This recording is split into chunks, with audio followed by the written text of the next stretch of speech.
Obras del amor, empezamos la segunda parte, estamos en el primer capítulo de la segunda parte que se llama El amor edifica, y ahora Ana nos va a recordar en qué página quedamos. En la el PDF que está. Ahora yo les copio el PDF, la dirección del PDF acá en el chat para los que no lo tienen.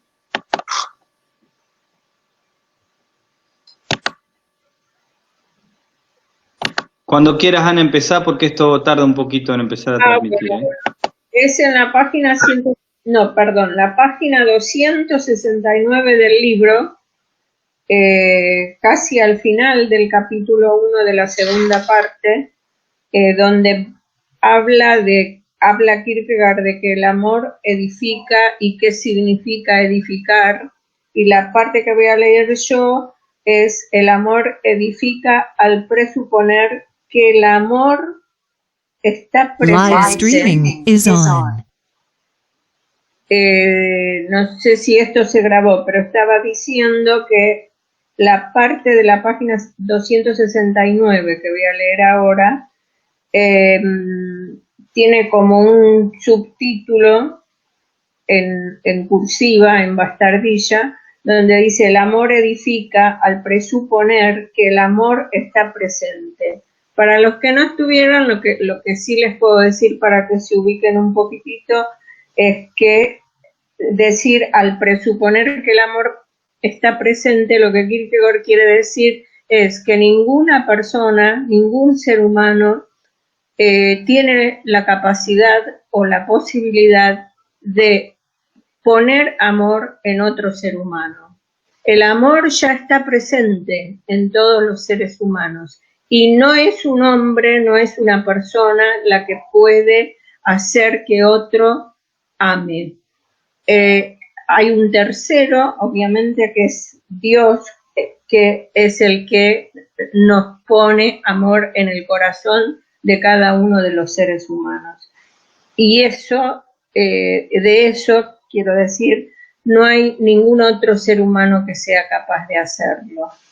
Así que bueno, eso para ponerlos un poquito en ambiente o en la explicación o en lo que vamos a leer ahora. Entonces, el amor edifica al presuponer que el amor está presente. Mi querido oyente, ¿acaso tú mismo no lo has experimentado? Y si alguna vez un ser humano te habló así o se comportó contigo de tal manera que te sintieras de verdad edificado con ello, la causa no fue otra, sino que tú sentías muy vivamente cómo aquel presuponía que había amor en ti. ¿O cómo te imaginas que habría de ser entonces la persona que en verdad pueda edificarte? De seguro que a ella le pondrías perspicacia y conocimiento, dotes y experiencia.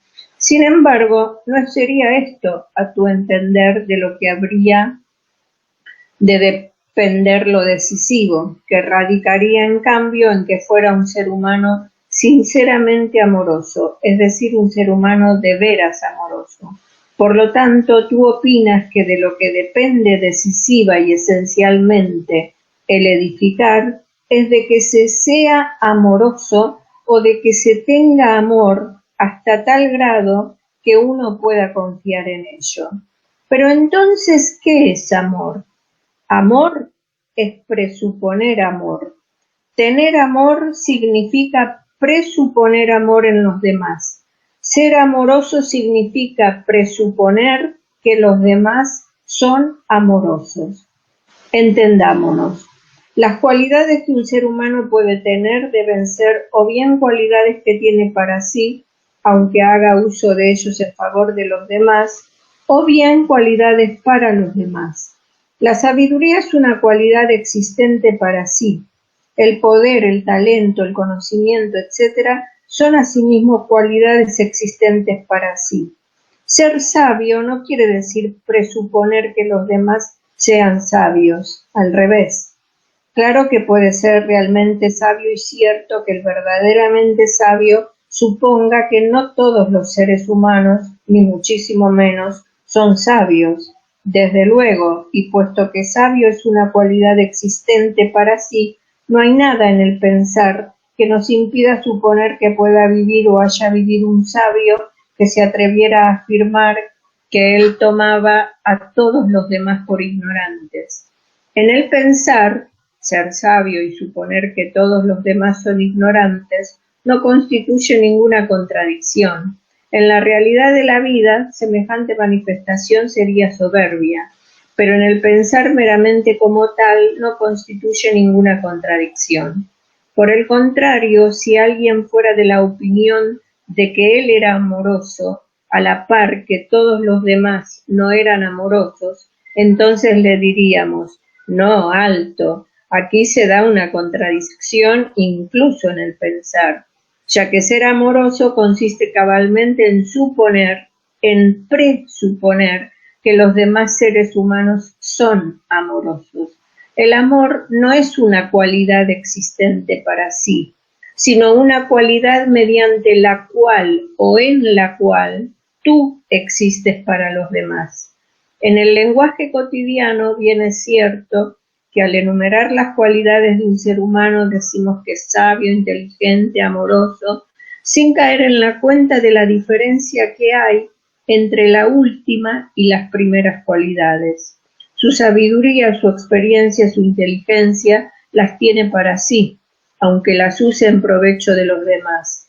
En cambio, tratándose de uno que sea amoroso de veras, entonces no es él el que tiene amor, en el mismo sentido en que tiene sabiduría, sino que es su amor el que consiste cabalmente en presuponer que los demás tenemos amor.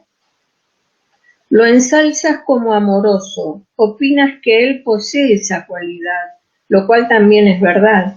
Te sientes edificado a través de él, precisamente porque es amoroso, pero no adviertes que la explicación de ello está en que su amor significa que él presupone amor en ti, y que precisamente así te edificas, que precisamente así es erigido el amor en ti.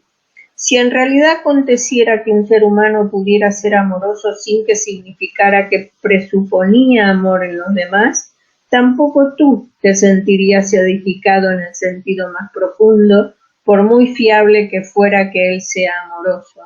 No te sentirías edificado en el sentido más profundo, como tampoco te edificaría en el sentido más profundo, por muy fiable que fuera, que él sea sabio, inteligente, experimentado y erudito.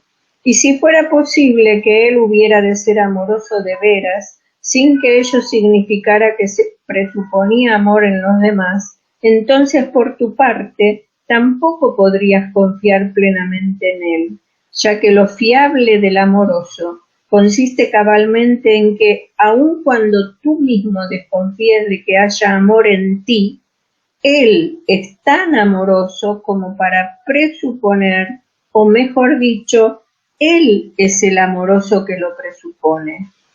Ahora bien, tú exigías que un ser humano había de ser amoroso de veras para edificar de veras, y ahora se ha mostrado que ser amoroso significa presuponer amor en los demás.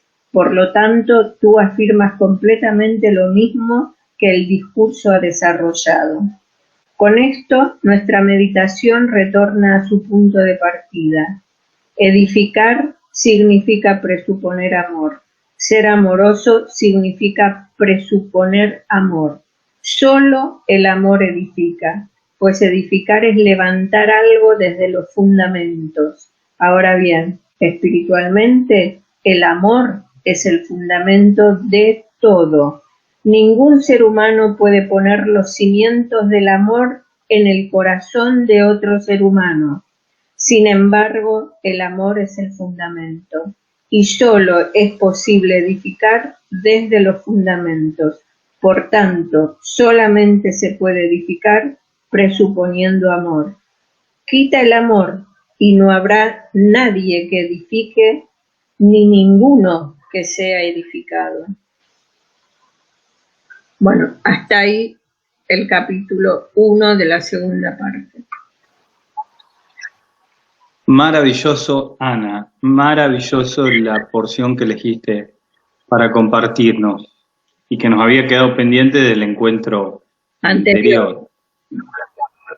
Bueno, mucho para charlar, a ver qué resuena por ahí. Simplemente abran el micrófono y conversemos.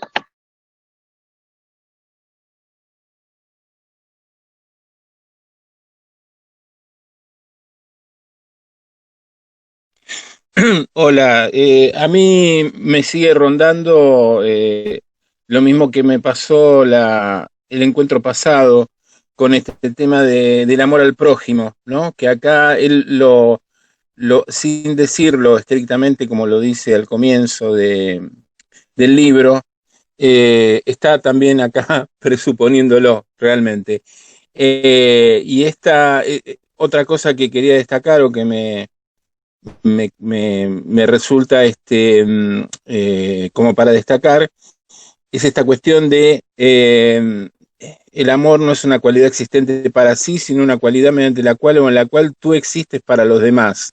Este tema de la existencia frente a lo que sería lo adquirido, la sabiduría, la experiencia, la inteligencia, etcétera. Creo que acá también creo, ¿no? Una coincidencia entre el ser existente y el amor, ¿no? Bueno, eso después es como para seguir pensándolo. Claro, yo puedo decir algo, ya que está Mitchell y los dos compartimos el taller de Dostoyevsky. Para mí hay tantas, pero tantas afinidades entre estos dos autores que es increíble, ¿no? Un ejemplo quiero señalar en Mitchell.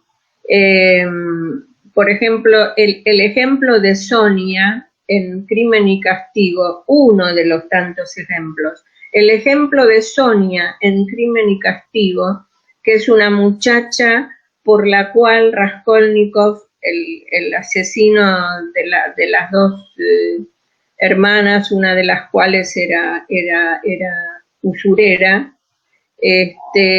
si no hubiese Sonia presupuesto amor en el corazón de Raskolnikov, no hubiera sido posible la salvación de ese hombre. Sin embargo, ahí hay como en una vida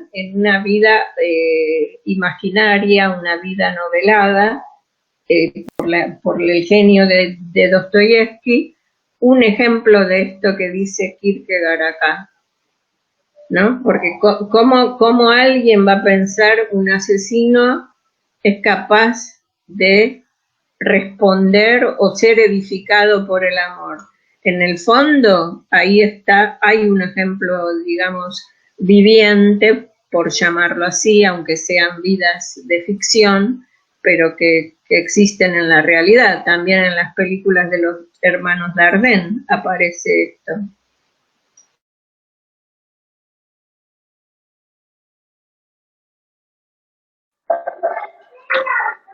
Muy buena la referencia ahí a Dostoyevsky. Sí, la intensidad de la interioridad con la que viven esos personajes es kierkegaardiana, digamos. La potencia de esos pensamientos de Raskolnikov o de Alexei en los hermanos Karamazov, del hermano más chico, ¿cómo se llama el hermano más chico? Alyosha, cuando está ahí con el cura ortodoxo. Sí, es impresionante, tiene esa conversación es impresionante. Extraordinario. Y acá y hablan exactamente de esto, digamos, ¿no? Del Dios que es amor y bueno, a mí me gustó mucho de lo que leíste sobre el cierre. El último párrafo me parece que es un resumen exquisito del capítulo, cuando dice espiritualmente el amor es el fundamento de todo. Ariel. Sí, no, a propósito de Dostoyevsky, en su literatura, en su contexto, él cree en la culpa, Por eso Raskolnikov se atormenta. La culpa está presente también en los textos de Kierkegaard. Y por eso el personaje de las novelas de Dostoyevsky pide un castigo, porque siente culpa. Ahora bien, hablando de los hermanos Dardenne, en los Dardenne no está presente tanto la culpa, pero sí hay una leve noción sobre el bien y el mal. Pero lo fundamental que quería decir es, por ejemplo, cuando lo toma Dostoyevsky, Woody Allen en Match Point y en la otra anterior,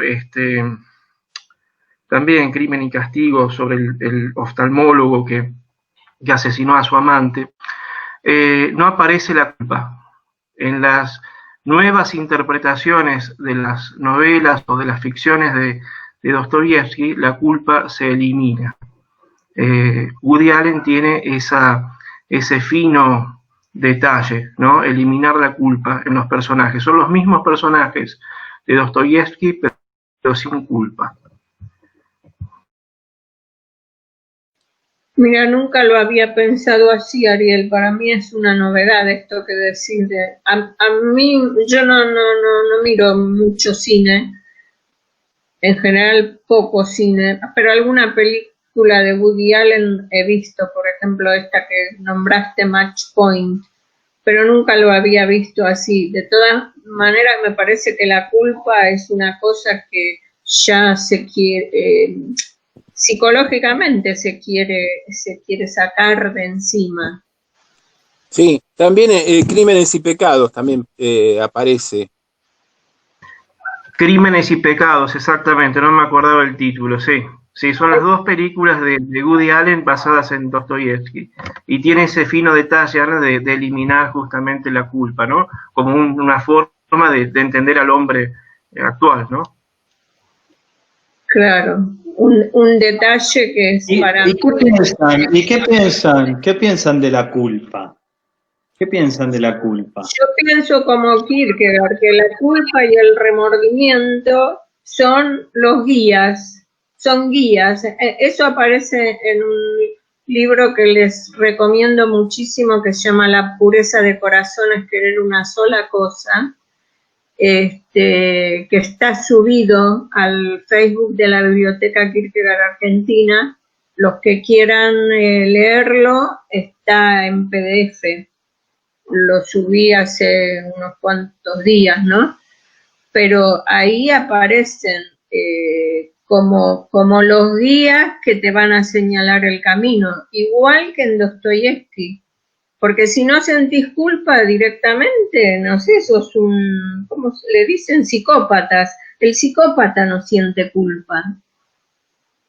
Eso es lo que... A mí me hace ruido, Ana. Yo me voy a permitir disentir un poco, porque hay mucho de la culpa que experimentamos y que atormenta, que tiene que ver más con mandatos que con un sentido profundo y diáfano, por decirlo de algún modo, claro, de lo que está bien y de lo que está mal. Quiero decir, la culpa ha servido como ha sido inyectada, digamos, a través del miedo y las religiones como dispositivos sociales, de control social, por decirlo de algún modo, han generado esos mandatos que luego generan culpa.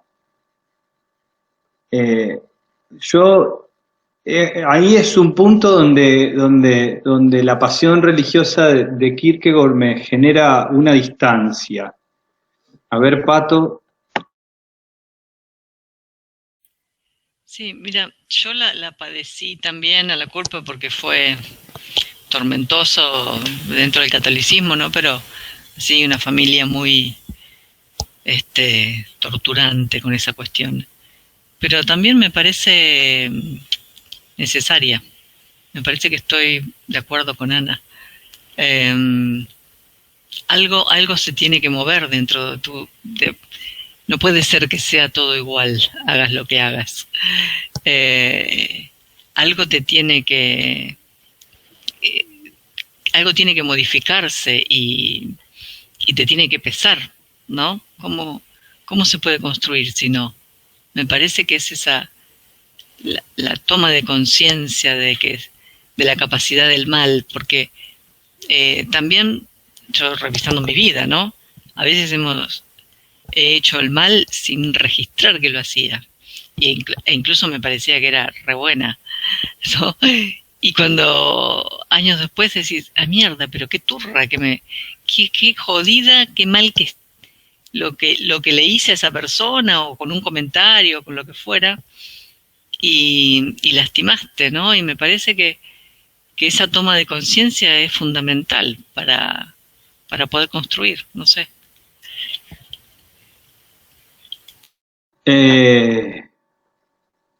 Sí, Pato, coincido. Bueno, Angélica. No, a ver, me parece que depende sobre por qué se siente la culpa, en qué medida y si es sana o no. Yo creo que vos, Graciano, tenés razón en cuanto a que hay muchas cosas de las cuales nos podemos sentir culpables, pero no están bien enfocadas. Pero si yo me siento culpable por algo que debería y no estoy haciendo, está bien. Ahora, si yo me siento culpable por algo que me es impuesto o que no es una exigencia lógica ni racional, ahí sí, ahí puedo caer en lo enfermizo, en el escrúpulo, en un montón de deformaciones de la culpa. Me parece que lo que habría que hacer es distinguir qué es una culpa sana y qué es una culpa enferma. No sé si me explico eso. Sí, te explicas. Sí. Igualmente yo creo que, bueno, con Patricia algún día tendríamos que charlar largo y tendido, Patricia, porque me siento tan identificada a veces, pero creo que sí, que la culpa bien entendida no es lo mismo que los escrúpulos o que el miedo. La culpa es una cosa interior, no es algo que me sea impuesto desde afuera. Yo siento culpa por mí, no por algo que me digan otros o que me impongan otros. Eso es la culpa. El tema es no quedarse en la culpa. La culpa es el guía que te indica, como dijo Patricia, lo jodido que podés ser. Y si no te das cuenta de lo jodido que podés ser o que pudiste ser, nunca vas a cambiar, siempre vas a ser jodido, y creo que es lo más ejemplificador de esto me parece que es el psicópata. El psicópata no siente culpa, Graciano. Entonces, por eso, en ese sentido... Sí, no, igual... hay algo que no me cierra, ¿no? O sea, yo entiendo el punto, o sea, entiendo el punto, pero creo no estar de acuerdo. ¿Por qué? Porque para mí la culpa es remordimiento, la culpa, lo que entiendo de lo que vos decís tiene más que ver con lo que yo entiendo por arrepentimiento. Y la conciencia, que también venimos hablando de ese despertar de la conciencia sobre la propia maldad o la propia malicia. Esta semana meditaba en eso que dice Pato, justo, mirá, anoche salí a trotar un poco y pensaba en cuánto daño uno puede hacer sin darse cuenta, y eso te genera esa sensación de remordimiento o de pesar, y sobre todo porque vos, como dice Fito en un tema, creyendo hacer el bien haces el daño, que esa me parece la más peligrosa. Pero yo, no sé, entiendo el punto, pero para mí la culpa tiene que ver más con un sistema de control social o de control de la conciencia que con una liberación de la conciencia, o que con la guía recta. Yo prefiero por eso, simplemente no estamos de acuerdo. Yo prefiero como otras señales de guía, digamos, no precisamente la culpa. A mí no me ha llevado a buenos puertos y a gente conocida mucho menos. Y voy a poner un ejemplo y ya después le doy la palabra a Ariel. una persona muy, muy querida, muy conocida, me contó hace poco cómo él pudo liberarse justamente de la culpa que sentía por tener una orientación sexual que en nuestro ámbito religioso es completamente condenada. Y eso lo había experimentado desde muy pequeño, pero siempre lo había reprimido, porque le habían introyectado la culpa. Y entonces, eso lo estaba oprimiendo. Pero por eso, Graciano, eso es algo externo. Yo te digo, la culpa es algo interior. Vos la sentís no por algo externo, Bueno, a mí sino por una conciencia del mal que hay en vos. Eso es lo que vos... Claro, pero prefiero eso, llamarlo como conciencia del mal y no como culpa. Por eso, para mí tiene más que ver con la conciencia, con la autoconciencia, con la conciencia del pecado, digamos, para hablar claramente, que solo se revela frente a Dios. Porque a mí la cosa me hace ruido y he visto mucho daño, digamos, alrededor y en mi vida como para aceptar ese término, me hace muchísimo ruido. Bueno, Ariel, vos querías hablar. Ariel y después Ricardo. No, vos sabés, Graciano, que apreté la mano por error, quería ir al chat, por eso me sorprendió cuando me diste la palabra.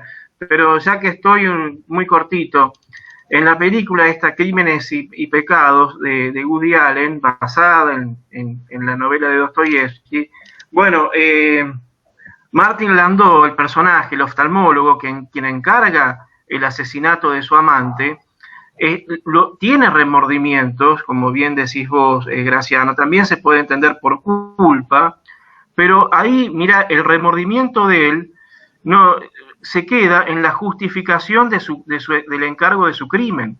Toda la película se justifica. Lo mismo el personaje de Match Point está permanentemente justificándose, que lo debió hacer por tal y tales motivos. Bueno, no vamos a meternos en el guión, pero ahí a eso apuntamos. Hay una reconocen que encargaron un crimen, pero se justifican. ¿Por qué lo pueden hacer? Porque no sienten la culpa. Hay un remordimiento interno, por eso tienen que justificarse.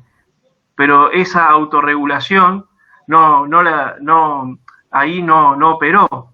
Y eso es una conducta psicópata. Es una patología.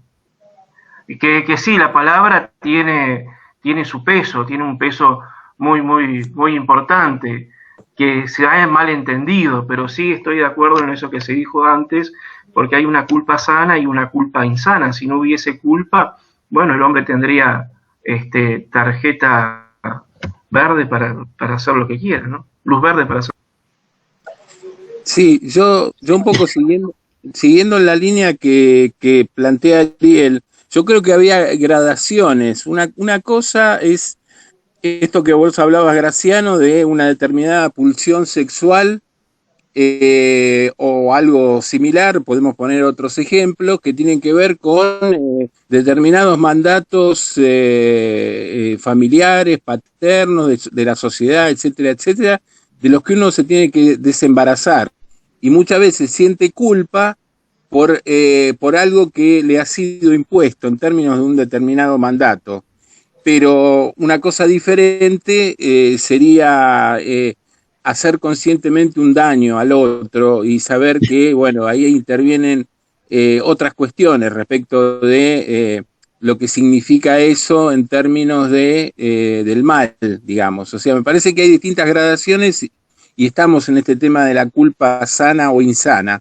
Me parece que habría que ver esa cuestión. Angélica. Sí, me parece que también un tema que quizás nos convendría definir la culpa, porque me parece que va por el lado de la responsabilidad, de hacerse cargo de que uno metió la pata, voluntaria o involuntariamente o inconscientemente o como fuera, dejando afuera todo lo que sea responder por algo de lo cual no soy culpable, claramente, como el caso que pusiste, Graciano, ¿no? Y después mirarlo desde el lado de la importancia que es el asumir, el tener conciencia del mal y del mal que hago al otro eventualmente, cuando estoy educando a un chico. Si el chico no se da cuenta que está dañando, cuando insulta, cuando pega, cuando lo que sea, si no se da cuenta y no asume esa culpa, por llamarlo de algún modo, ¿cómo avanza en lo ético, no? Es otra manera, ¿no?, de mirarlo, eso.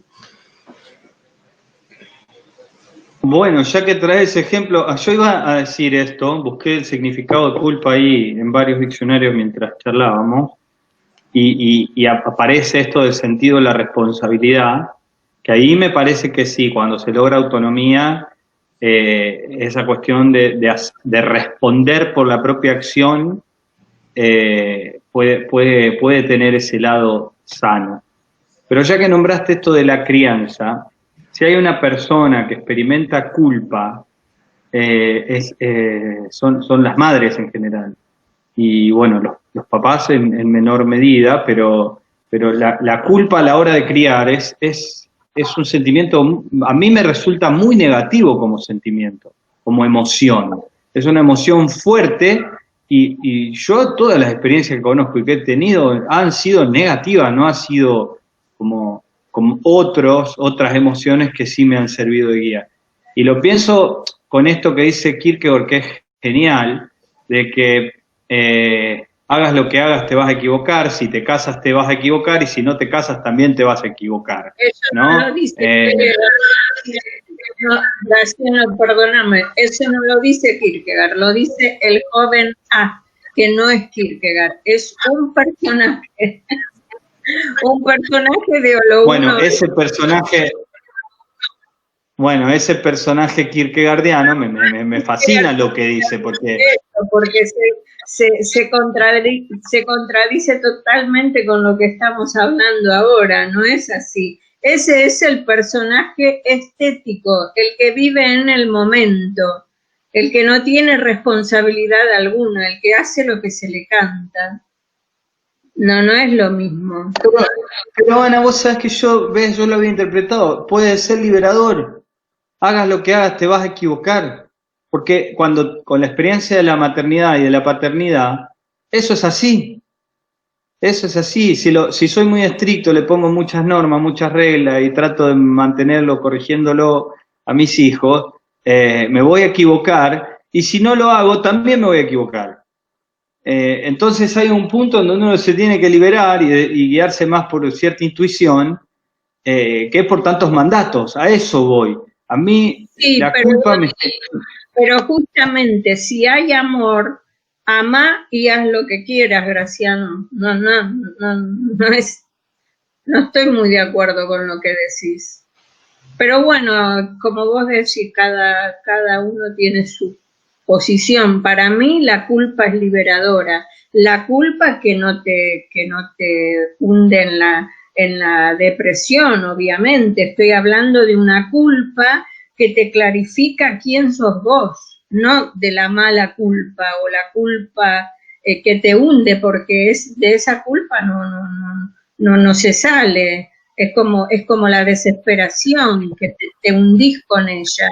No es algo para quedarse en ella la culpa, sino es algo para saber quién sos vos y salir de ese estado, como lo dijo muy bien Patricia. Porque si no te das cuenta de eso, bueno, seguís haciendo las mismas huevadas siempre. Ahí estoy de acuerdo con Angélica que tendríamos que hacer como más precisiones sobre el concepto, porque para mí lo que dijiste no tiene que ver con la culpa, o sea, yo no la entiendo de ese modo, por eso no me cierra. Michel o Andrés, conversemos, charlen, cuenten lo que piensan en voz alta, sí, porque está muy bueno lo que se va diciendo en el chat, pero bueno, se arman dos pimpones, si no. Bueno, sí, de hecho, como justo estabas buscando varios términos sobre la culpa, claro, cada diccionario tiene su término, ¿no? Pero yo creo que si es que la culpa le damos un aspecto negativo, que lo podemos relacionar quizás con responsabilidad, bueno, creo que estaría de acuerdo en que recién ahí sería una guía, ¿no?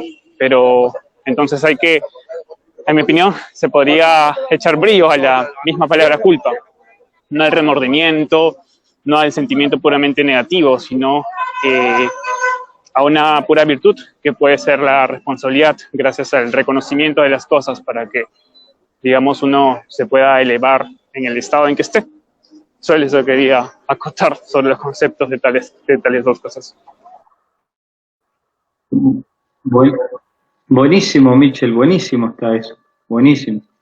Pero por eso digo, para mí, no sé, si lo referimos, sí, Andrés. Me gustó lo que acabas de poner porque es lo que estaba pensando y me parece que es lo que, digamos, es el cristianismo, eso, que por lo menos la enseñanza cristiana es que hay que convertir, digamos, la culpa, que es, digamos, algo más indefinido, en conciencia de pecado. Entonces es otra cosa, ¿sí? Y entonces es cuando podemos hablar de perdón también, ¿no? Ahí sí, Andrés, ahí sí, ahí me lo compro porque yo creo que ahí tiene que ver con una experiencia mucho más poderosa que el sentimiento de culpa, que es la conciencia de pecado y el arrepentimiento. Porque el arrepentimiento no tiene que ver con otra cosa que no sea con la metanoia, ¿no? Con la transformación de la forma de entender el mundo, o sea, el cambio de mentalidad, metanous, ¿no? O sea, nuestra mente se renueva frente a la conciencia de pecado. Y eso, como dice también Kierkegaard, solo se puede dar frente a Dios.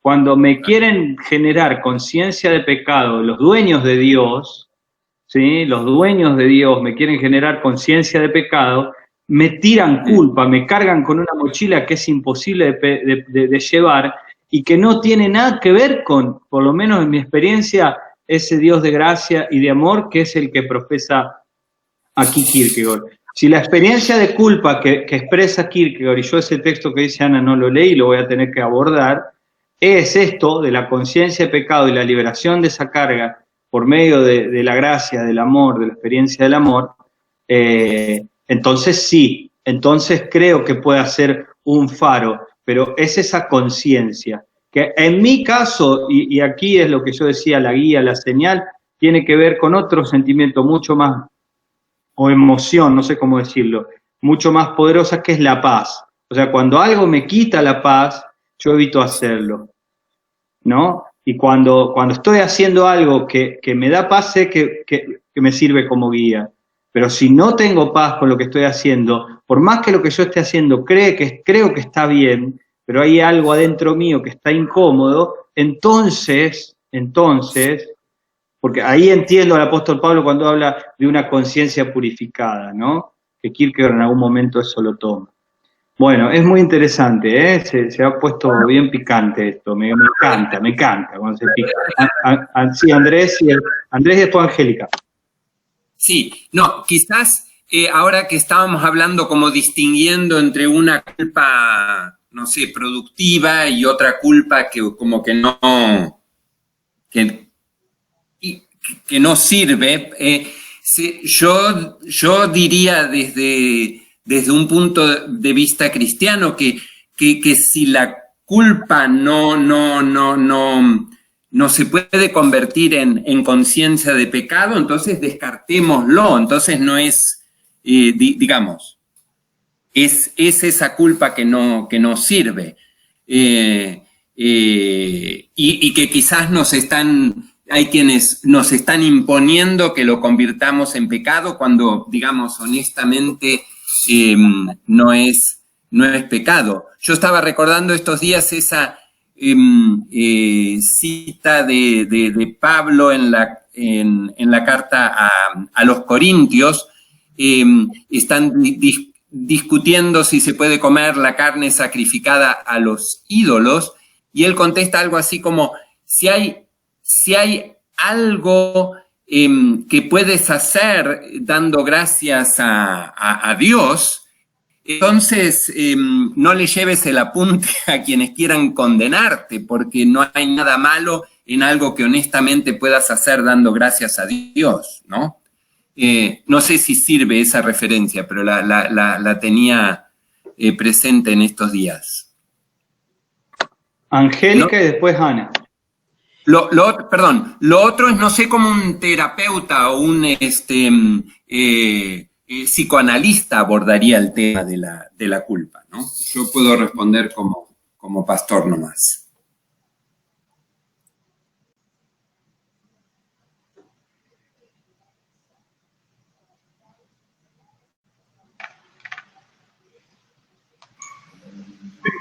Angélica iba a hablar. Ah, no, pensé que se había cortado, pues escuché un silencio largo.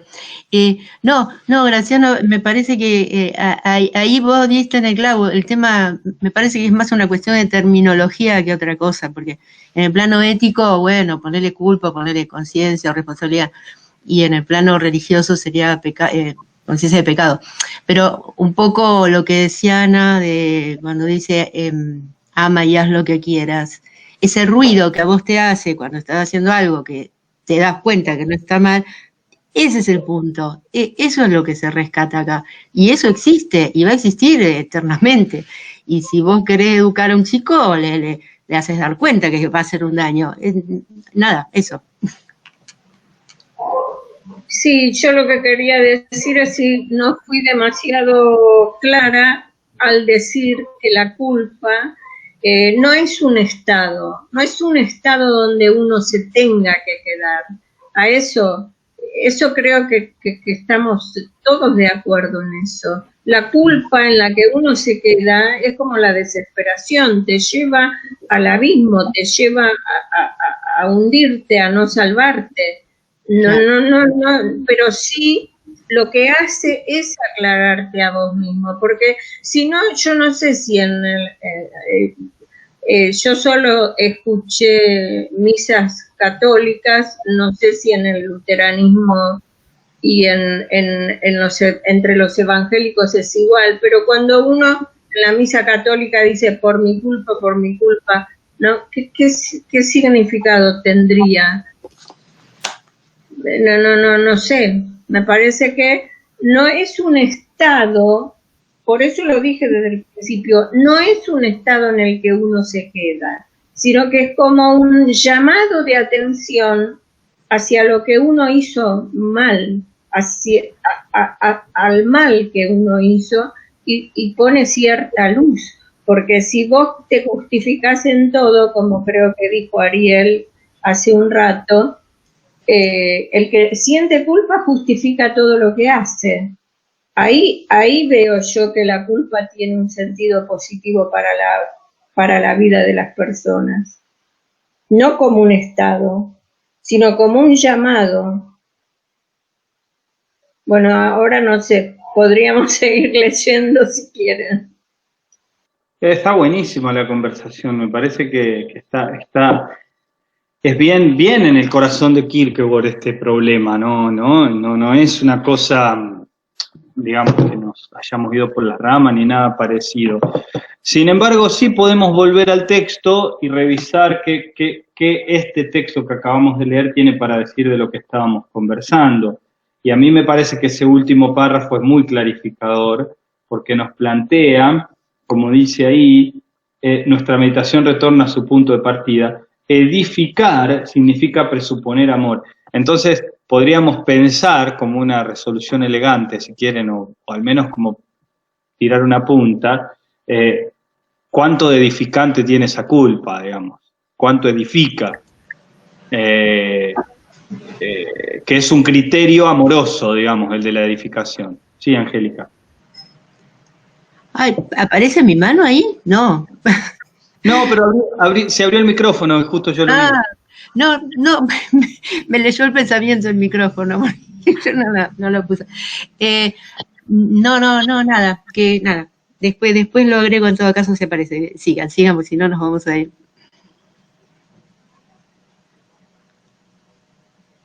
Para mí, igual, esta discusión es clave para entender cómo los criterios éticos del siglo XX se estallaron por los aires, ¿no? Y hoy tenemos un siglo XXI con un panorama desde lo social súper complejo, con esta mentira que es la posverdad, y la renuncia al problema de la verdad, que para mí desde el punto de vista filosófico es un suicidio, y que como que plantea bueno, no quiero sentir culpa y hago la que sea sin fijarme a quién le hago daño, ¿no?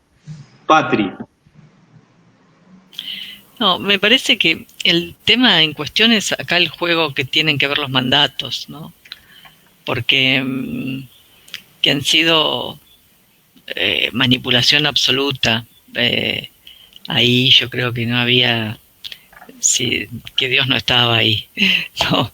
Y lo pienso en los mandatos familiares y las cuestiones estas y bueno, y hablabas de la homosexualidad. Bueno, tengo una hermana, ¿no?, que es lesbiana y a ella le costó horrores, tuvo que pasar una depresión tremenda, le costó horrores poder blanquear y sincerar lo que sentía, y después, e incluso después, ¿no?, de vivirlo, le costó también un tiempo muy largo poder hablarlo con la familia. O sea, había unos mandatos que eran aniquilantes en la familia. Entonces, esos mandatos hicieron que de pronto se convirtiera en pecado algo que no lo era, ¿no?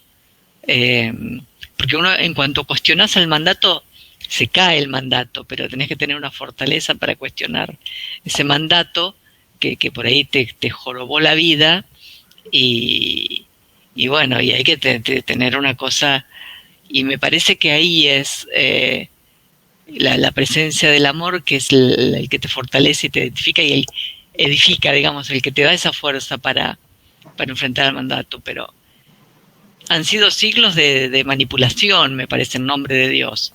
¿Y quién se mete con Dios? O sea, fue muy difícil para todos poder llegar a este Dios de Kierkegaard, ¿no? Me parece que es un camino que todavía estamos dando. Y después te pasa esto, que cuando te asfixió de tal manera ese mandato, te rebelás ante él, bueno, te vas al otro extremo y te pasa esto que nos está sucediendo en estos tiempos, ¿no?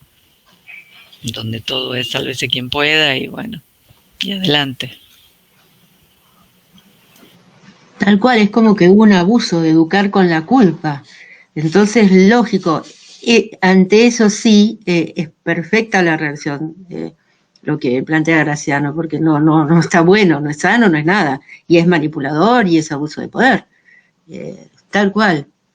Pero no echemos al niño por la bañadera, ¿no? Como es el dicho ese, tampoco irnos al otro extremo de negar la realidad, porque si hago una macana, siento culpable. Y está bien que lo asuma y está bien que lo repare. Sanamente y de una manera sanadora, ¿no? Que la religión en ese punto es lo que posibilita el perdón, el dar el paso. De todos modos, estos ejemplos no tienen que ver con nada que hable ni Jesús ni Kierkegaard tampoco, ¿no? Este tema específico de la homosexualidad, que me parece que es una cosa más vale de lo social, si quieren, que de lo religioso. Me parece... Pero los sentimientos de culpa que genera son reales, Ana, no son ficticios. No, eso estoy de acuerdo, sí, por supuesto. Pero quiero decir que Kierkegaard nunca habla de cuestiones de este tipo, jamás. De hecho, los griegos tenían la homosexualidad como la cosa más natural del mundo y nadie dice, digamos, nunca Kierkegaard hace una alusión a esos hechos, para nada.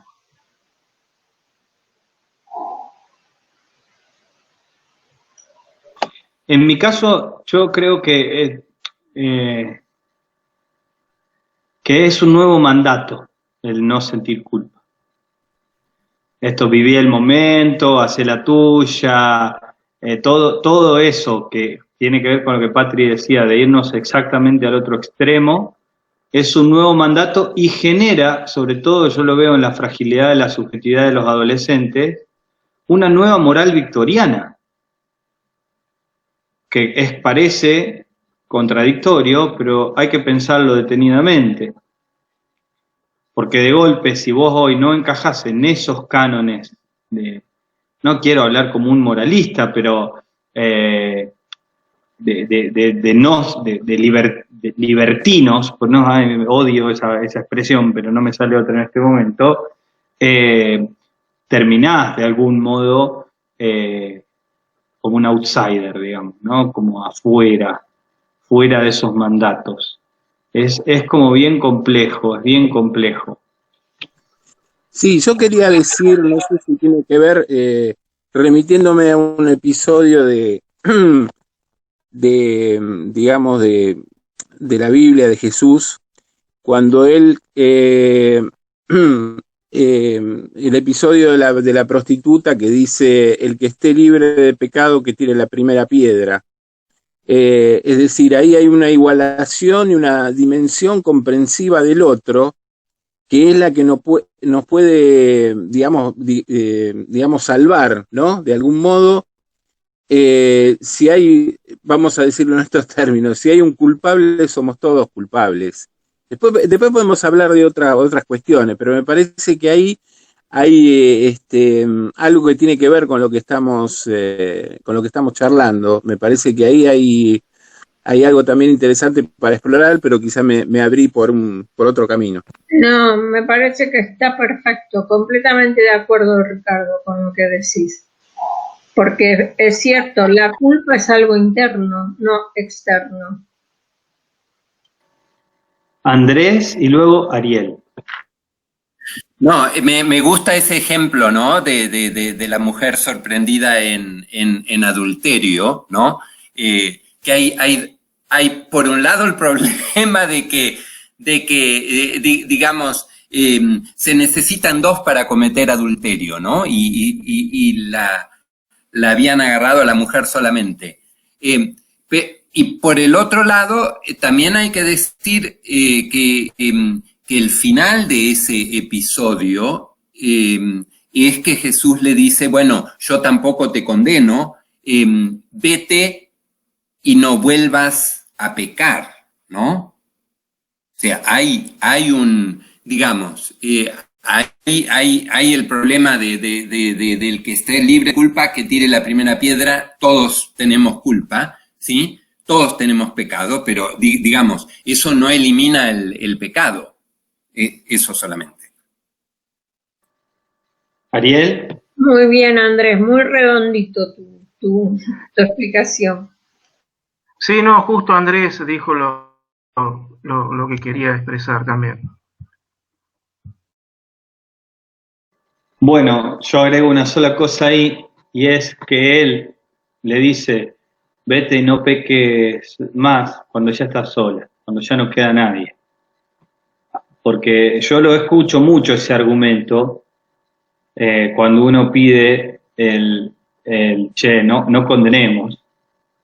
Digo yo en mi ámbito evangélico particularmente, y muchos hermanos de la fe te dicen, bueno, pero Jesús le dijo no peques más, pero se lo dijo ella sola.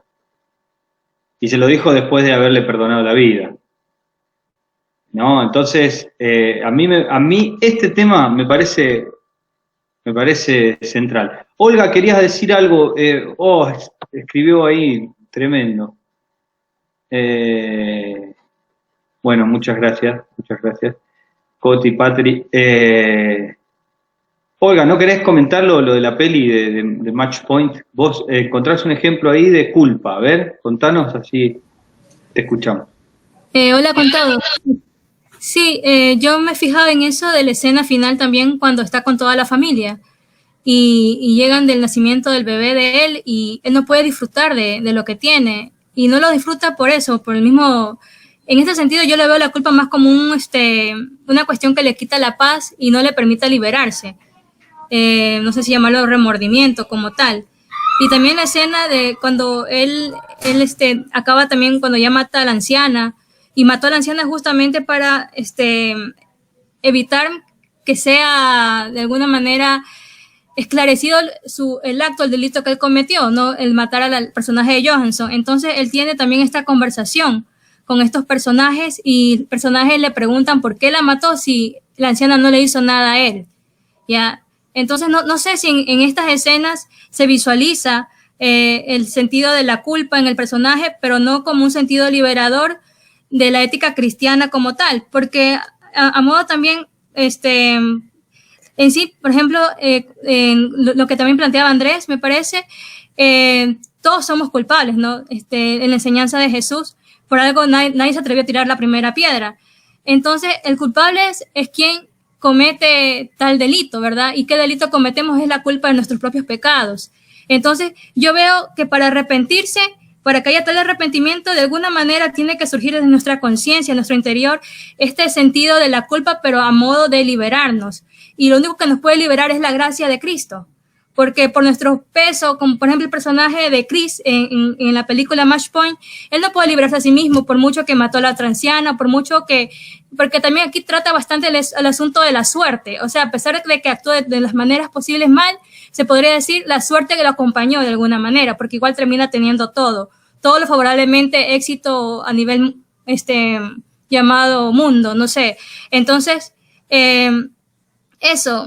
Bueno, creo que ya me perdí en el comentario, pero eso de ahí, creo que en ese sentido la culpa es como tal liberadora para llevarnos al arrepentimiento, porque después de todo, todos somos culpables, y es la gracia de Dios la que nos quita esa culpa y podemos disfrutarla, y no estar como el personaje de Chris, que a pesar de tener tantas cosas buenas alrededor, no disfrutar de aquello, no tener esa paz o esa conciencia que estamos en paz con Dios. Eso. Buenísimo, Olga, me encantó, espectacular la reflexión y el vínculo ahí con la peli. Bueno, Ariel, vos habías traído este ejemplo de la peli, a ver, escuchamos. Sí, no, claro, el personaje de Match Point a todo el mundo lo pudo engañar, que él no había sido el culpable, le puede hacer creer a cualquiera que es inocente, menos a él mismo.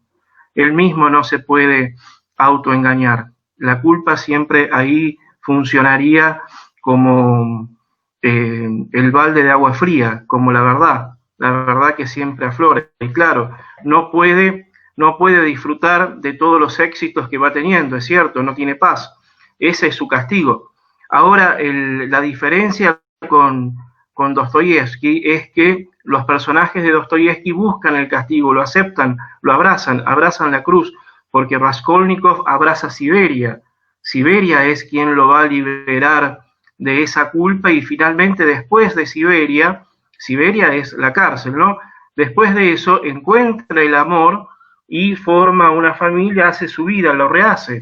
En cambio, el personaje de Match Point no puede hacer eso porque intenta permanentemente zafar del castigo.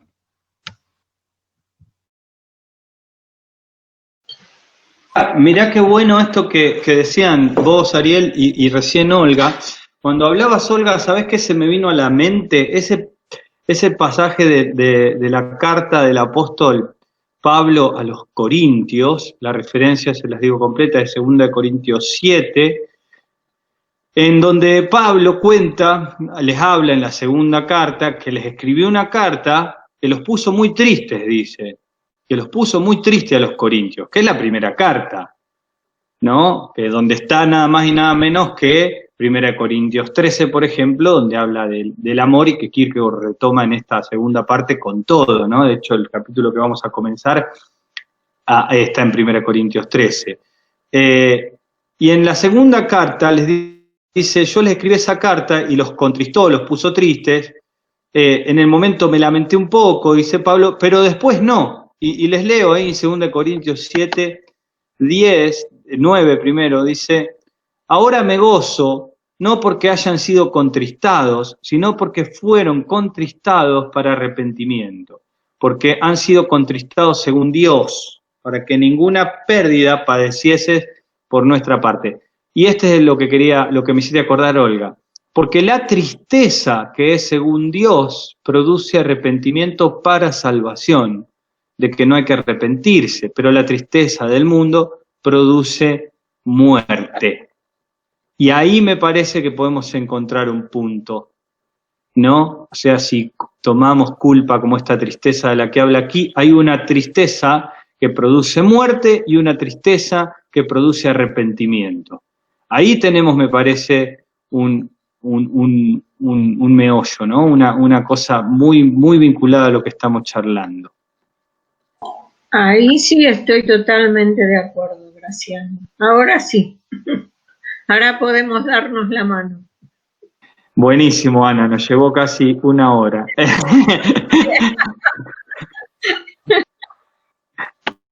pero viste que, bueno, a mí me gusta, estuve leyendo el Tratado Teológico Político de Spinoza y me encanta el criterio de hermenéutico que tiene Spinoza. Él dice que no hay que sacar de las escrituras más que lo que las escrituras dicen, o sea, no se puede, es como la Biblia explica la Biblia, digamos, ¿no?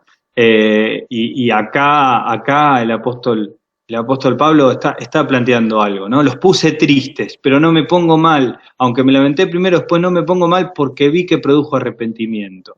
Claro. Entonces, ahí tenés una señal de la tristeza que es para vida y la tristeza que es para muerte. Claro, porque hay una parte en el Antiguo Testamento, Graciano, que dice de la tristeza del corazón sale la muerte. Así que está perfecto este resumen que hiciste ahora. Ahí toda la razón. Exactamente. Y bueno, a mí me encantó, me encantó esta conversación porque, bueno, en las disquisiciones religiosas que por ahí uno tiene y piensa, hay toda una tendencia liberadora del Evangelio que para mí, como decía Angélica, tira junto con el agua sucia, tira al chico, ¿no? Y es plantear, bueno, la obsolescencia de la cuestión del pecado. Para mí tirás todo ahí, si tirás eso, tirás el Evangelio completo.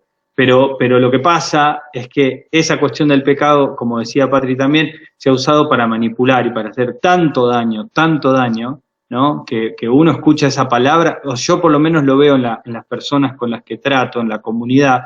Vos decís la palabra pecado así, pecado, y la gente sale huyendo, digamos. Sale huyendo y no quiere saber nada, no quiere escuchar. Por eso también es muy interesante, y aquí volvemos al texto otra vez, el tú de Kierkegaard. ¿A quién le está diciendo ese tú? ¿No? ¿A quién le está hablando? Al querido oyente, ¿no? Al querido oyente le habla. Todo el tiempo que leyó Ana hablaba de tú. Bueno, ¿quién es ese tú? Y me encantó esta frase del texto que dice, ¿qué es amor? Amor es presuponer amor. Tener amor es presuponer amor en los demás. Tener amor significa presuponer que los demás son amorosos. Y cuánto más saludables serían nuestras relaciones y nuestros vínculos si presuponiéramos que los demás son amorosos. Porque el presuponer eso hace que en el otro aflore el amor. Y esto lo ve mucho uno cuando trabaja con niños o con adolescentes que sufren violencia, por ejemplo. Cuando uno presupone el amor en esos, a mí me pasa con los adolescentes, el cambio de actitud es terrible, es radical.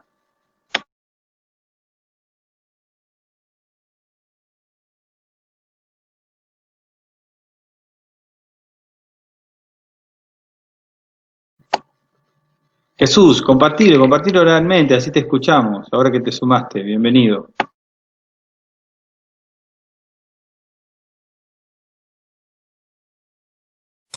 Sí, hola a todos, digo, me uní tarde, pero creo que ahí me acordé mucho de esta aportación que les ponía en el chat, que dentro de la teología católica, en el desarrollo del sacramento de la penitencia,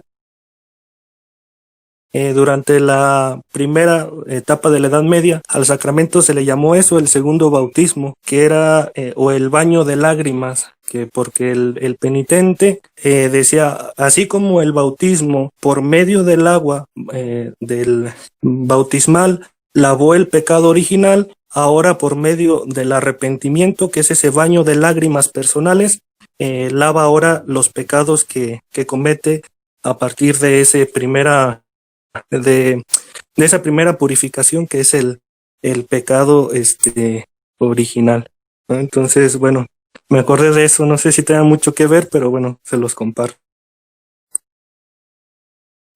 Sí, dentro de la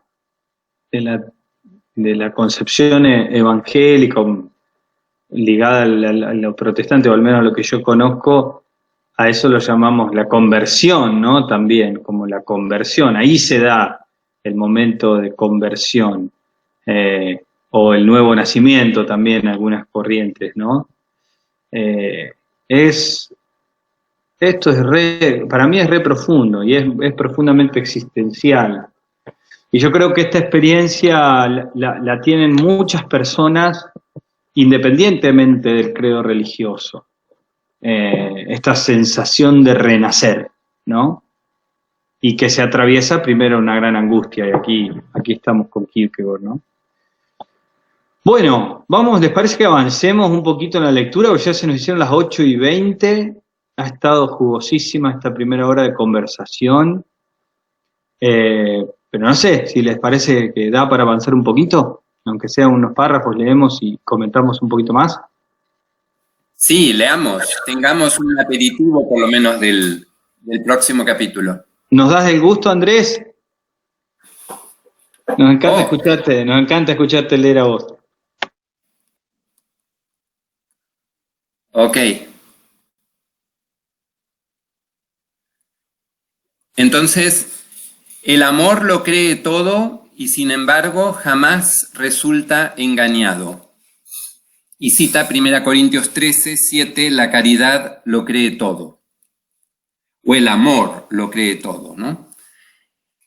Ahora subsisten la fe, la esperanza y la caridad, estas tres. Pero la mayor de todas ellas es la caridad. Por eso es de seguro el fundamento de todo. Existe antes que todas las cosas y permanecerá cuando todo lo demás sea abolido. Por tanto, la caridad es la mayor entre estas.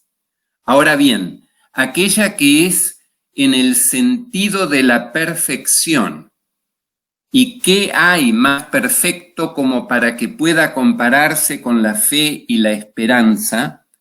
La mayor tendrá que poder también encargarse, si se me permite hablar así, del negocio de las subalternas y gestionarlo de una manera todavía más perfecta.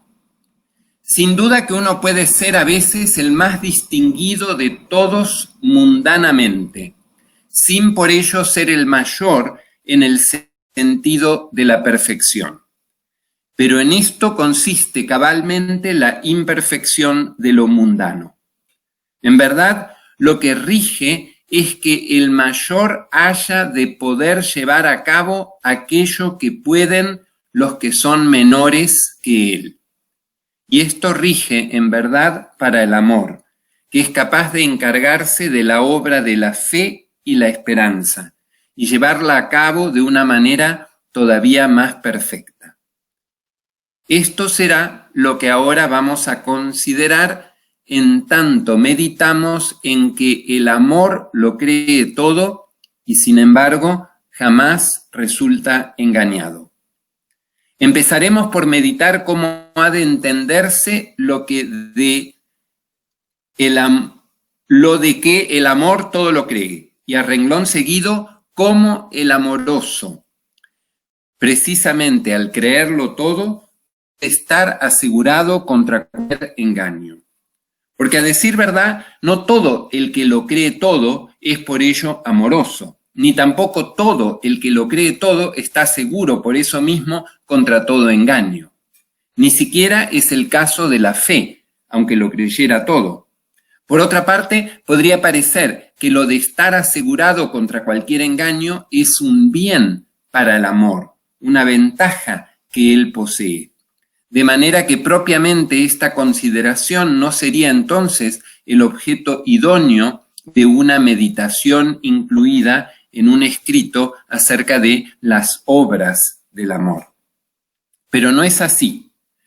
Estar asegurado contra todo engaño es una obra, es una tarea que equivale por completo a lo de creerlo todo, de suerte que igual de bien e incondicionalmente podemos afirmar que el amor lo cree todo y que jamás resulta engañado, ya que es una sola y misma cosa.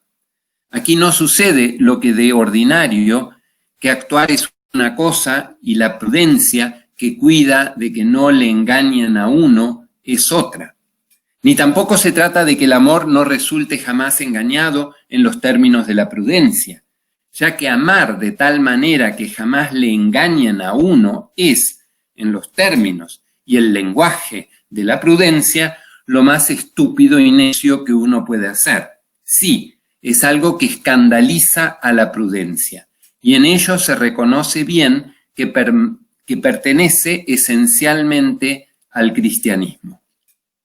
El amor lo cree todo. La ligereza, la inexperiencia, la ingenuidad creen todo lo que se dice. La vanidad, la infatuación, el propio contentamiento, todo lo lisonjero que se dice. La envidia, la malicia y la corrupción, todo lo malo que se dice. La desconfianza no cree absolutamente nada. La experiencia habrá de enseñar que lo más prudente es no creerlo todo. Pero el amor lo cree todo. Por tanto, la desconfianza no cree absolutamente nada, hace justo lo contrario de lo que el amor hace. Por lo general, la desconfianza ciertamente no está bien vista entre los seres humanos. Claro que esto no significa en modo alguno que uno se decida con convencimiento pleno a detestar de una manera incondicional toda desconfianza, ni que uno se decida con convencimiento pleno a elogiar incondicionalmente al amor que todo lo cree.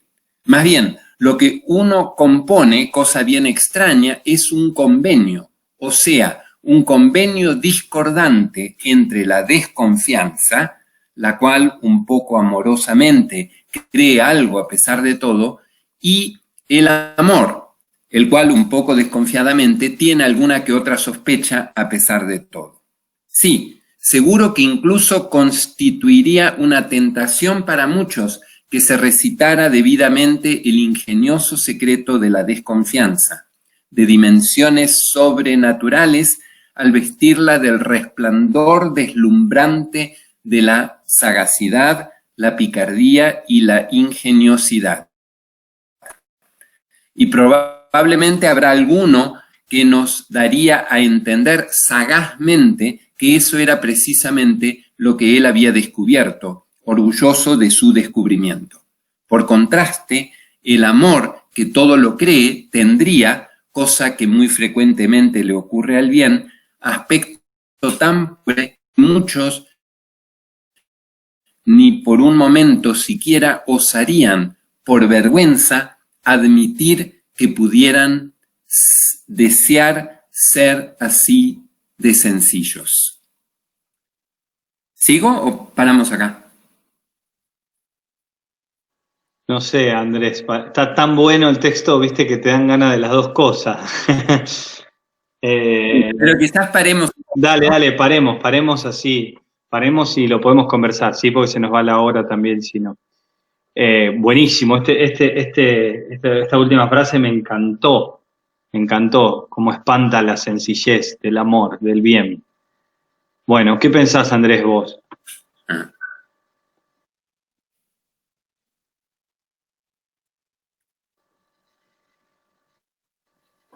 Sí, bueno, si hay algún otro que quiere concentrado en leer, no, no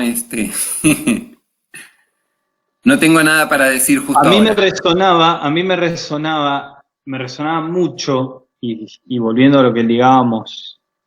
Bueno, Coti, nos vemos, no vamos a extendernos mucho, así no te perdés. Igual esto queda grabado por si querés mirar los últimos minutos. Nos vemos, Coti, una alegría tenerte de nuevo con nosotros acá. Dale, genial. Digo, de algún modo está muy vinculado a lo que veníamos charlando con lo de pecado, conciencia de pecado y todo esto, porque lo que está planteando Kierkegaard, entiendo yo, a ver qué piensan ustedes, es como una recuperación de la inocencia.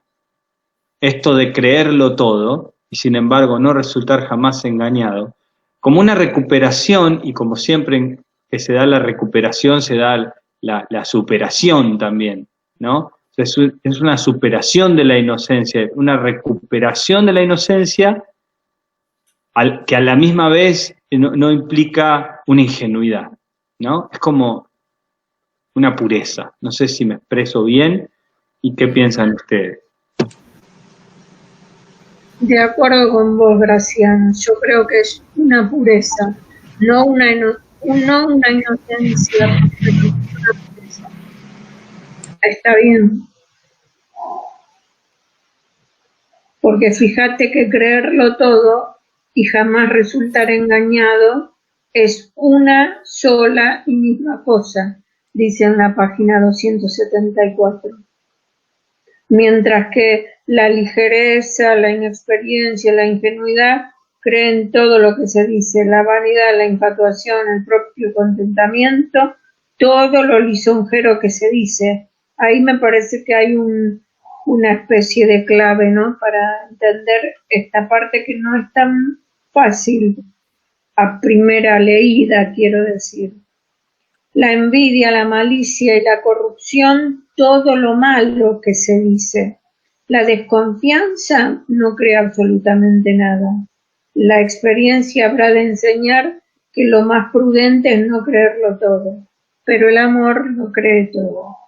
Es esa partecita donde hace las diferencias, me parece, de una delicadeza o de una, no sé, de una sutileza en el análisis, en el aclarar cada cosa. A mí no me termina de cerrar, no termino de entender, porque dice, lo cree todo y jamás resulta engañado. Quiere decir que lo cree todo y como sabe que quizás puede fallar, lo tiene como asumido y no se desencanta. ¿Va por ahí? Porque si no, no llego a entender. ¿Sabes cómo lo entendí yo, Angélica? En el sentido de que Dios es amor. A mí me cierra por ese lugar. Mirá, me voy a tratar de explayarme y explicarme. Dios nos cree todo, ¿no? Pero jamás lo podríamos engañar. Es decir, yo me presento y en la condición que sea, soy recibido, pero nunca lo puedo engañar. Yo lo entiendo así, pero habría que ver en el avance de este texto, porque está recién en pañales el capítulo, cómo lo va, él nos enreda primero y después lo va deshilachando, ¿no? Pato. Yo lo vinculé con esa, o sea, el presuponer el amor en el otro, ¿no? Porque creer, ¿no? Ir con la presunción de amor es también ir creyendo en el otro, por lo menos en esa capacidad de amor. Entonces ir en esa actitud, ¿no? Como más abierto a qué viene. Lo agarré en esa línea, porque si no me parece como de una ingenuidad que puede ser problemática. Y hasta dañina, ¿no? Uno no puede ir ingenuamente, me parece, sino con inocencia, sí, pero con sagacidad. ¿Queda mal? Sí, estoy bastante de acuerdo con vos, Patricia, es que para mí también va para ese lado. Y me parece que un ejemplo en la literatura es el que puse antes entre Sonia y Raskolnikov. El amor de Sonia lo cree todo y no resultó engañada, porque es como una confianza plena en que en el otro hay amor. Andrés, que tenía la mano levantada. Sí, a mí volviendo a mirar esas páginas que leí, me parece que una clave importante está en esas líneas donde dice: estar asegurado contra todo engaño es una obra, es una tarea que equivale por completo a lo de creerlo todo. O sea que tanto creer como estar asegurado contra todo engaño es una obra, es algo que activamente tenemos que hacer. De modo que la interpretación que me quedaba Angélica me parece que da un buen ejemplo, ¿no? De cómo estar activamente trabajando para creerlo todo y para no dejarnos engañar. Yo me la anoté a esa frase, me la pasé a mi cuadernito. Estar asegurado contra todo engaño es una obra. Es una obra. Jesús. Bueno, yo más o menos lo planteé o no sé, como que lo veo de esta manera, no sé qué opinen. Bueno, lo primero que pensaba es que tal vez creo que la premisa es para poder amar de verdad, hay que creer, ¿no? Entonces pensaba que nosotros normalmente creemos porque es verdad o porque identificamos eso, digo, para yo poder creer necesito identificar eso creído como verdadero. Y no sé, digo, pensaba que tal vez la verdad del hombre es su fragilidad, ¿no? Lo que, bueno, retomando tal vez donde me quedé hace tiempo, es esa fragilidad del ser humano, su mismo ser de criatura, ¿no? Esa es tal vez su verdad. Entonces, no sé, pensaba que solo puedo amar cuando sé que el otro se puede equivocar, ¿no? Cuando descubro esa verdad en el otro, entonces, y su verdad es la fragilidad, su que se puede equivocar, que puede cometer errores, y no sé si eso sea lo que nos dispone realmente a poder amar a alguien, ¿no? Cuando aceptamos y amamos también sus defectos y sus errores, porque sabemos que posiblemente ese sea su verdad, no sé, digo, tal vez me enredé un poquito, no sé qué piensen. Para mí estuvo claro, Jesús, para mí estuvo claro. Y está buenísimo eso. Tincho dijo algo en algún momento al principio de este taller que a mí me quedó, me requedó, que una de las grandes facetas, digamos, de las tantas caras que tiene este poliedro que es el amor, es la aceptación, ¿sí? Que tiene que ver con aceptarse uno y con aceptar al otro, y que aceptarse uno, ¿no? Aceptarse y saberse amado es condición también para presuponer el amor en el otro y para, de alguna manera, aceptarlo en la plenitud de su ser. Por eso cuando Cristian ahí recién ponía en el chat que en el amor de pareja uno siempre ama más que otro, yo no sé si estoy de acuerdo, porque creo que cada uno ama de acuerdo a su propio ser. Cada uno ama a su manera, digamos. O Si yo quiero que, en el caso de la pareja, mi compañera me ame como yo la amo, del modo, me refiero, que quizás le estoy poniendo en un problema. Digo, por ejemplo, esto es muy típico en las parejas, yo soy muy de expresar el amor verbalmente, ¿no? Entonces a cada rato tengo palabras de cariño. Y si la otra persona no tiene ese lenguaje del amor, si no es de expresarlo en palabras cariñosas, quizás yo me sienta menos amado, porque no estoy entendiendo su lenguaje, que puede ser el de tiempo de calidad, por ejemplo. No sé si me expreso bien, si me explico. Creo que cuando uno ama de acuerdo a su propio ser y ama desde también sus falencias. Bueno, no sé, lo tiro aquí. Sí, te expresaste bien, Graciano, se entendió perfecto.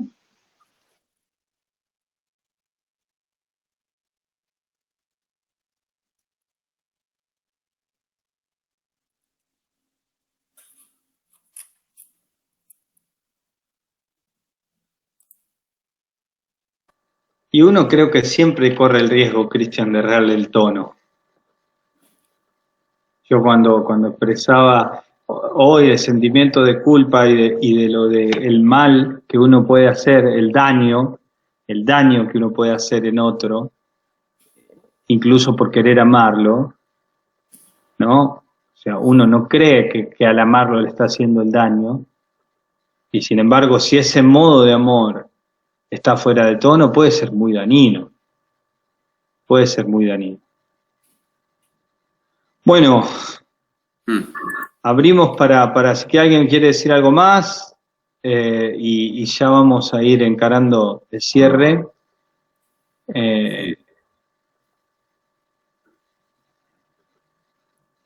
Nos ha dejado este encuentro a todos como regulando en baja, ¿no? No, creo que lo tenemos que ver nuevamente con más atención y ver lo que sigue. Yo le voy a pedir a Andrés si podemos hablar un ratito cuando todos los demás se vayan. ¿Puede ser, Andrés? Sí, ningún problema. Bueno, dale Ana, dale, genial. De la biblioteca Kierkegaard, no piensen que son secretos imposibles de decir. Bien, ¿vos y Andrés se quedan? Sí. Perfecto. Bueno, listo. 2 minutos nomás. Bien, Bueno. nos encontramos entonces en el próximo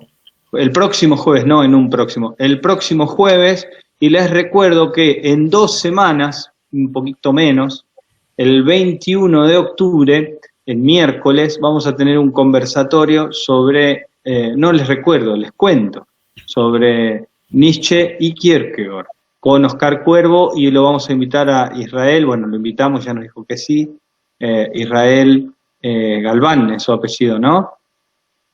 Galván. Israel Galván Delgado va a estar compartiendo ese espacio junto con Oscar, con Ana, con Andrés, Nietzsche y Kierkegaard, y bueno, y que suene, que resuene con todo. ¿Qué día? Qué lindo. ¿Qué día, Gracias? Miércoles 21 de octubre, el tercer miércoles de octubre sería, Ana. Justo este miércoles de este octubre cae o sea, lo más lejano que se pudo, que es el 21, el tercer miércoles es el 21. Quedó como largo con respecto al último encuentro, porque el último encuentro creo que había sido 16 de septiembre, que era el tercer miércoles de septiembre. Perdón, Graciano, a la misma hora y por el mismo link de las otras charlas. Sí, estábamos viendo con Oscar si lo pasamos a Google Meet, pero lo vamos a comunicar oportunamente, porque bueno, viene hasta hoy tuvimos un excelente encuentro, no tuvimos delay, no se cortó nada, pero Jitsi venía hace unos días fallando. Ariel. Gracias. No, algo anecdótico, nada más. Gracias al vicio mayor de Dostoyevsky, que era el juego, la timba, el lunfardo, la la ruleta, tenemos las obras, por ejemplo, Crimen y Castigo. Él se endeudó después de una noche de timba de juego en la ruleta, se enterró lleno de deudas y le fue a pedir plata a un usurero. Como no se la podía devolver, soñó que lo mataba, de ahí viene la novela. Y por sus deudas de juego debía escribir para vender esas historias. Muchas veces actuó como un escritor fantasma, ghostwriter, y bueno, gracias a esa culpa por perder tanto dinero en el juego tenemos su literatura. Me encanta, Ariel. Qué bueno eso. Bueno, detengo la transmisión aquí, ¿sí? Y ya nos vamos a saludar. Hasta el jueves. Abrazo.